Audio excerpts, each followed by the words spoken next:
बहुत सुविधा कले आमर मुख्यमंत्री पांडियान बाबू कार्यक्रम बहुत रहिला आमर मुख्यमंत्री की बहुत बहुत धन्यवाद। आपण पूरा आज ओडिशावासी पूरा धन्य करदे जहा आपण को पूरा पांडियाना बाछी बाछी पठे आपड़ जानी ना नवीन पट्टनायक किए क्या आपन सिलेक्शन करते कि एमपी सीट ना मान्यवर पांडियान से आपन जुआड़े जाऊँच ना ओडिशार मुख्यमंत्री किए ना पांडियान महोदय ओडिशार मुख्यमंत्री पांडियान महोदय किंतु भाई माने देखंतु एठी पांडियान स्टेज शो रे केते बड़ बड़ भाषण मारुछि। भगवान समस्त टैलेंट देइछंती भगवान समस्त स्किल देइछंती किंतु किए ऊपर के जिबे दिन राति एका करी किए काटिबे से ऊपर के जिबे से सक्सेस अचीव कर कठिन परिश्रम करो एते परिश्रम करो जो जीवन रे सक्सेस पाइबो ऊपर को उठिबो किंतु मोर भाई माने कहिबार अर्थ एठी प्रमिला विषय केते परिश्रम करथले कि सारे आपण ताको डायरेक्ट एमपी सीट दे देले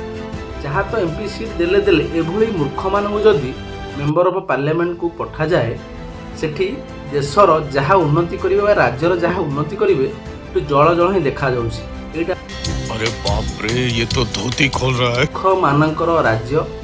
एठी मूर्ख मानकू बड़ गादी रे बसा जाए एठी शिक्षित मानकू चामचागिरी रे बना जाए काहेकि ना एठी शिक्षित मान जदि गादी रे बसिबे एमानकर तामिल शासन चलिबनी सेथिपाई एठी मूर्ख मानकू प्राधान्य दिया जाए शिक्षित मानकू तंटिया मारी विदा करा जाए। भाई माने एबे भी समय अछि सुधुरी जाओ।